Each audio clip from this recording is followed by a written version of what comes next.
Good morning, dear student. My name is Sakshi Kane, pharmaceutical chemistry, and here start with the topic which is limit test from unit 1.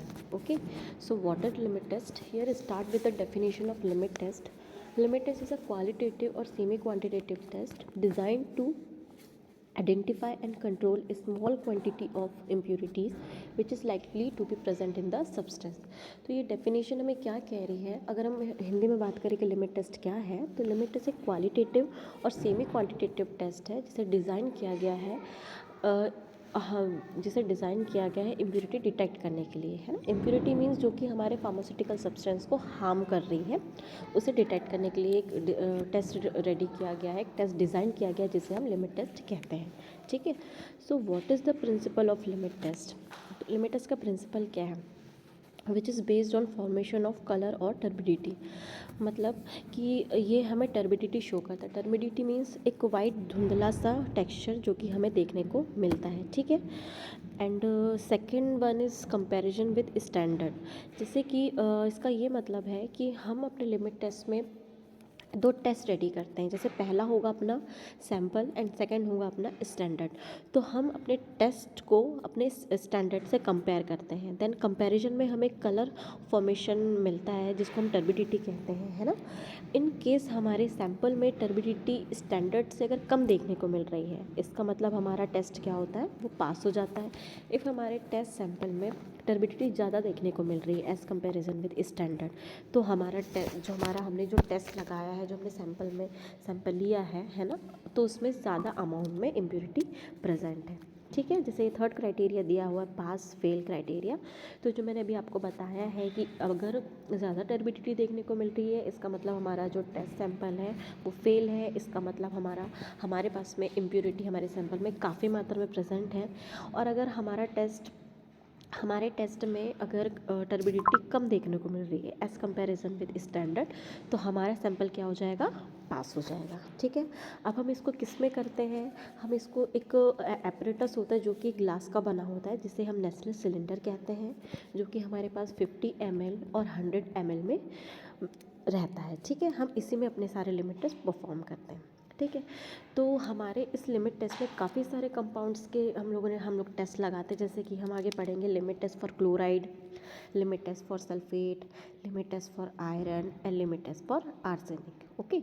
So start with the limit test for chloride कि limit test for chloride क्या होता है और उसका principal क्या है. ठीक है. सो यहाँ पे लिखा हुआ है chloride impurity forms white turbidity of silver chloride when treated with silver nitrate in the presence of nitric acid. ठीक है. तो इसका ये मतलब है कि हमें इसमें टर्बिडिटी किसकी देखने को मिल रही है, सिल्वर क्लोराइड की. मतलब यहाँ पे नाइट्रिक एसिड के प्रेजेंस में सिल्वर नाइट्रेट की रिएक्शन हो रही है. ठीक है. मतलब कि इसका मतलब ये है कि सिल्वर नाइट्रेट की रिएक्शन हो रही है किसके साथ, नाइट्रिक एसिड के साथ में, जो कि हमको क्या देगा, सिल्वर क्लोराइड के वाइट प्रेसिपिटेट देता है. ठीक है. जो कि हमारी टर्बिडिटी शो करेगा. तो इसकी रिएक्शन कैसी होगी, जैसे कि यहाँ पे दिख रहा है Cl प्लस AgNO3, है ना. Chloride react with AgNO3 silver nitrate and it gives silver chloride. ठीक है. जो कि वाइट टर्बिडिटी शो करेगा. तो इसकी प्रोसीजर क्या होगी? सो फर्स्ट पॉइंट है डिज़ोल्व सैंपल इन वाटर. पहले हम अपने सैंपल को पानी में डिज़ोल्व करेंगे. देन उसके बाद हम नाइट्रिक एसिड ऐड करेंगे. देन उसके बाद हम सिल्वर नाइट्रेट ऐड करेंगे. ठीक है. अब इसे ऐड करने के बाद हम इसको 5 मिनट तक रेस्ट करने के लिए दे देंगे. अब सेम जैसे कि हमने टेस्ट अपना रेडी किया है, ठीक है, सैंपल जो हमने लिया है, पहले हमने टेस्ट सोल्यूशन रेडी किया है, सेम ऐसे ही हमें एक स्टैंडर्ड सोल्यूशन रेडी करना है जिसमें हम लोग क्या ले रहे हैं, स्टैंडर्ड सोल्यूशन किसका ले रहे हैं, क्लोराइड का. ठीक है. क्योंकि हम क्लोराइड का लिमिट टेस्ट परफॉर्म कर रहे हैं, इसलिए हम स्टैंडर्ड में क्या लेंगे, क्लोराइड सोल्यूशन. ठीक है. तो फिर बाकी की जो प्रोसेस रहेगी उसमें भी सेम रहेगी. हम बस पहला जो उसका पॉइंट रहेगा, जैसे कि हम टेस्ट में सैंपल ले रहे हैं और स्टैंडर्ड में हम क्या ले रहे हैं, स्टैंडर्ड सोल्यूशन. ठीक है. तो उसके बाद में जो सारी चीज़ें उसमें सेम ही रहेगी. जैसे कि टेस्ट में किया है हम लोगों ने, नाइट्रिक एसिड ऐड करेंगे, देन सिल्वर नाइट्रेट ऐड करेंगे. ठीक है. फिर उसके बाद हम उसको भी 5 मिनट के लिए रेस्ट करने के लिए दे देंगे. ठीक है. फिर आफ्टर 5 मिनट हम देखेंगे कि हमारे टेस्ट सैंपल में अगर हमें ज़्यादा टर्बिडिटी देखने को मिल रही है, तो इसका क्या मतलब होगा कि हमारा रिजल्ट क्या हो जाएगा, फेल हो जाएगा, ठीक है। और अगर हमारे टेस्ट सैंपल में अगर कम टर्बिडिटी देखने को मिल रही है तो हमारा टेस्ट सैंपल क्या हो जाएगा, पास हो जाएगा, ठीक है। तो ये था हमारा limit test for chloride. And second है लिमिट टेस्ट फॉर सल्फेट। तो इसमें इसका प्रिंसिपल क्या कहता है, तो जैसे कि हम देख रहे हैं, इसका प्रिंसिपल ये है कि sulphate impurity forms wide turbidity of barium sulphate when treated with barium chloride in acidic medium, ठीक है।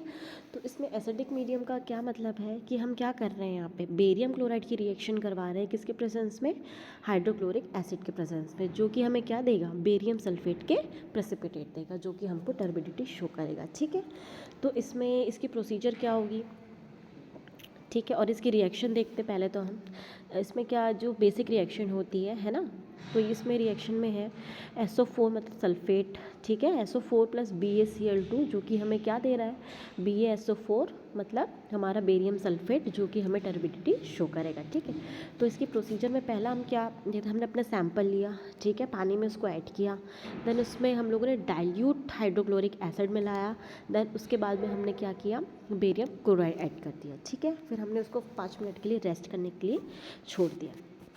फिर उसके बाद हम क्या करें, जैसे कि मैंने आपको पहले बताया था कि हम लोग एक स्टैंडर्ड सोल्यूशन रेडी करते हैं, तो पहले हम लोगों ने टेस्ट सैंपल रेडी कर लिया, देन उसके बाद में हम स्टैंडर्ड सोल्यूशन रेडी करेंगे। तो स्टैंडर्ड के लिए हम क्या लेते हैं, हम लोग पहले लेंगे सल्फेट स्टैंडर्ड सोल्यूशन, ठीक है। देन उसके बाद में सारी प्रोसीजर अपनी सेम रहेगी, फिर हम उसमें भी हाइड्रोक्लोरिक एसिड मिलाएंगे, उसमें भी क्लोराइड मिलाएंगे, ठीक है। देन उसके बाद हम उसको भी 5 मिनट के लिए रेस्ट करने के लिए दे देंगे। देन हम आफ्टर 5 मिनट दोनों को कंपेयर करेंगे, ठीक है, कि किस में टर्बिडिटी ज़्यादा है। इफ़ हमारे सैंपल में ज़्यादा टर्बिडिटी देखने को मिल रही है as comparison with standard solution, तो हमारा सैंपल क्या होगा, फेल हो जाएगा, ठीक है। इफ़ हमारे सैंपल में कम टर्बिडिटी देखने को मिल रही है एज़ कंपैरिजन विद स्टैंडर्ड, तो हमारा सैंपल क्या हो जाएगा, पास हो जाएगा। इट मीन जो हम लोगों ने टेस्ट लगाए हैं, जो हमारे सैंपल में हमें चेक करना है कि हमारे सैंपल में सल्फेट की इम्प्योरिटी प्रेजेंट है कि नहीं, है ना। तो अगर वो कम दिख रही तो इसका मतलब हमारे जो टेस्ट जो हमने लगाया है वो पास हो जाएगा, ठीक है। तो वैसे सेम हम कैसे सेम हम आयरन के लिए भी करेंगे, लिमिट टेस्ट फॉर आयरन, ठीक है। तो लिमिट टेस्ट फॉर आयरन का जो प्रिंसिपल है वो क्या है, iron forms a reddish brown colour with thioglycolic acid in an alkaline medium producing iron glycolate complex, ठीक है। अब इसमें हम क्या कर रहे हैं, आयरन के में, ठीक है, हम क्या कर रहे हैं, इसकी प्रोसीजर से स्टार्ट करते हैं। हमने पहले क्या किया, हमने पहले सोडियम क्लोराइड लिया, ठीक है, फिर उसमें हम लोगों ने डिस्टिल वाटर ऐड किया, फिर हमने उसमें क्या डाला, सिट्रिक एसिड, ठीक है। देन उसके बाद में हमने उसमें थायोग्लाइकोलिक एसिड डाला, ठीक है। अब हमने उसको एल्कलाइन मीडियम पे पहले लाया, फिर उसके बाद में हमने उसको 50 ml होने तक में हमने उसको डाइल्यूट किया, ठीक है। तो ये हमें क्या करेगा, ये हमें पर्पल कलर शो करेगा। फिर ऐसे ही हम स्टैंडर्ड रेडी करेंगे। स्टैंडर्ड के लिए हम लोग पहले जो स्टैंडर्ड आयरन सोल्यूशन है पहले वो ले लेंगे, ठीक है। देन उसके बाद उसमें 40 ml पानी डालेंगे। फिर जैसे ही हमने टेस्ट सैंपल रेडी किया है वैसे सेम प्रोसीजर अपने स्टैंडर्ड सोल्यूशन की होगी, ठीक है। इफ़ अपने पास में जो ब्राउन पर्पल कलर आ रहा है, अगर वो ज़्यादा डार्क देखने को मिलता है as comparison with standard solution, तो अपना जो टेस्ट सैंपल क्या होगा, वो फेल हो जाएगा, ठीक है। और अगर हमारे सैंपल में अगर पर्पल ब्राउन कलर अगर कम देखने को मिल रहा है as comparison with standard solution, तो हमारा टेस्ट सैंपल क्या हो जाएगा, पास हो जाएगा, ठीक है। तो सेम ऐसे हम लिमिट टेस्ट फॉर आर्सेनिक के लिए परफॉर्म करेंगे, ठीक है। पर आर्सेनिक की एक कंडीशन है कि आर्सेनिक को हम लोग नेचुरल सिलेंडर में परफॉर्म नहीं करते हैं। आर्सेनिक के लिए एक अलग एपरेटस आता है, ठीक है, जिसको हम लोग गटजेट एपरेटस बोलते हैं, ठीक है। तो फिर उसमें भी हम आर्सेनिक की रिएक्शन करवाते हैं AsH3 के साथ, जो कि हमें एक येलो स्टेन देगा, ठीक है। किसके साथ रिएक्ट करके, एक मरकरी क्लोराइड पेपर के साथ रिएक्ट करके वो हमें एक येलोइश कलर देगा। जैसे कि अपने पास में 2 गटजेट एपरेटस है, एक सैंपल के लिए और एक स्टैंडर्ड के लिए, ठीक है। तो सैंपल को हमें स्टैंडर्ड से कंपेयर करना है, तो दोनों में हम लोग सेम प्रोसीजर करेंगे, ठीक है। सो हमें ये देखना कि जो भी हमारा सैंपल है, ठीक है, सैंपल हमारा ऐड करने के बाद में वो मरकरी क्लोराइड पेपर के साथ रिएक्ट करके हमें एक येलो स्टेन देगा, जो कि हमें इम्प्योरिटी बताएगा। इफ़ येलो स्टेन अगर ज़्यादा है ना, येलो स्टेन अगर ज़्यादा है तो इसका मतलब हमारे पास में ज़्यादा अमाउंट में इम्प्योरिटी प्रेजेंट है।